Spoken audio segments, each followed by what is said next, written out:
Donc, on va faire un exemple ensemble sur l'écart moyen.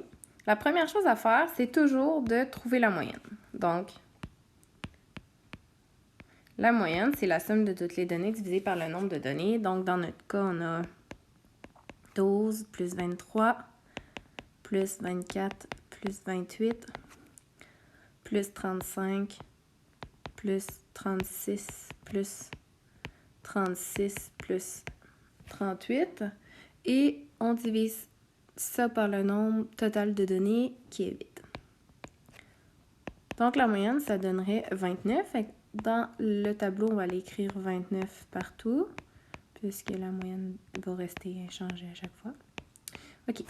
Donc, on va calculer ensuite l'écart à la moyenne. Donc, la première chose que je vais faire, c'est de mettre une valeur absolue, de prendre ma donnée, 12,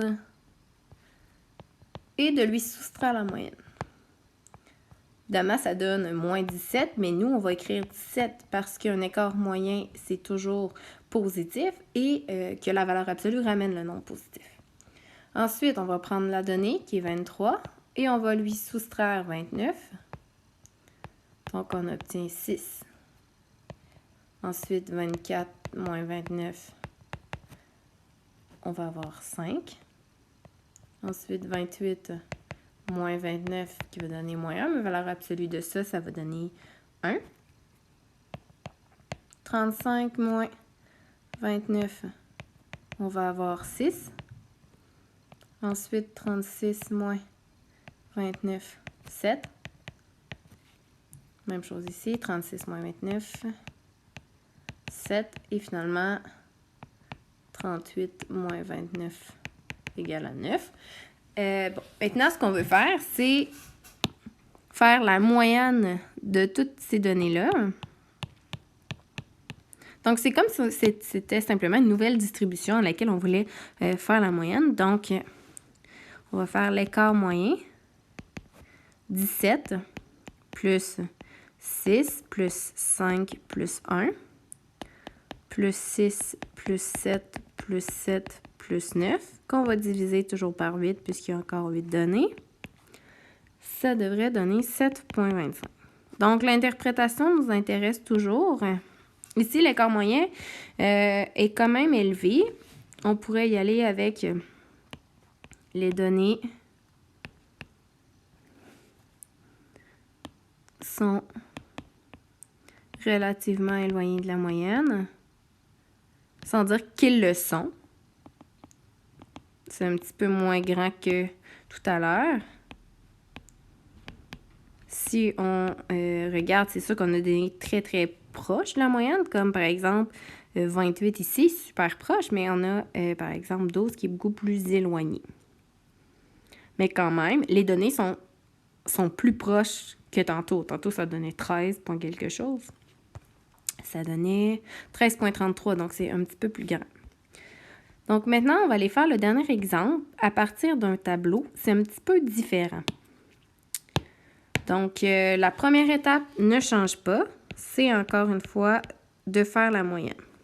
Par contre, ce qu'il faut comprendre, c'est que ici, on a un tableau à données condensées. Ce que ça veut dire, c'est que le résultat 1 revient 2 fois parce qu'il y a 2 participants qui ont donné le résultat 1.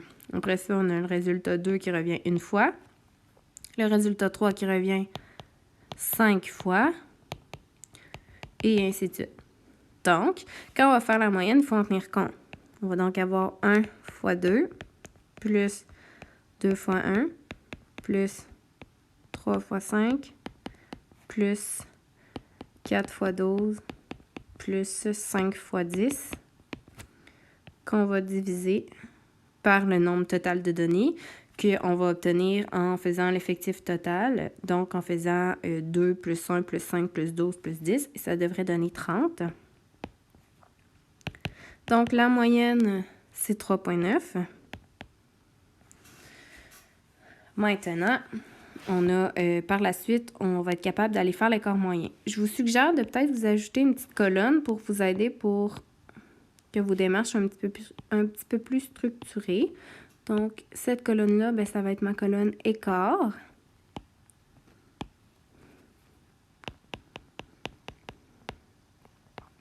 Donc, bon, là, la moyenne, c'est 3,9. On va appliquer la même chose que tantôt. Le résultat, c'est 1 moins la moyenne. Mais là, cet écart-là, par rapport à la moyenne, il revient 2 fois parce qu'il y a 2 participants. Donc, il faut multiplier par 2. Il faut multiplier par 2 l'écart à la moyenne qui devrait donner 5,8. On va faire la même chose avec les autres résultats. Donc, 2 moins 3,9, valeur absolue, fois 1, qui devrait donner 1,9. Ensuite, on a 3 moins 3,9. Puis là, 5 fois cette donnée-là, puisque 5 participants, comme on peut voir, qui n'auraient pas dit ça. Donc, ça donne 4,5. Ensuite, la donnée 4 moins la moyenne. Là, il y a 12 participants, donc on multiplie par 12. Ça devrait donner 1,2. Et finalement, 5 moins 3,9, qu'on multiplie par 10, devrait donner 11. Donc, quand je vais faire l'écart à la moyenne, je vais me servir de ces données-là, qui sont les écarts à la moyenne. Donc, 5,8 plus 1,9 plus 4,5 plus 1,2 plus 11. Tout ça qu'on va diviser par 30 données. Et ça donne 0,813 périodiques. Donc là, on peut affirmer que les données sont concentrées autour de la moyenne parce que l'écart moyen est petit. Donc, les données sont concentrées ou condensées autour de la moyenne. On s'y attendait dans ce contexte-là parce que les données vont juste de 1 à 5. Donc, on est proche.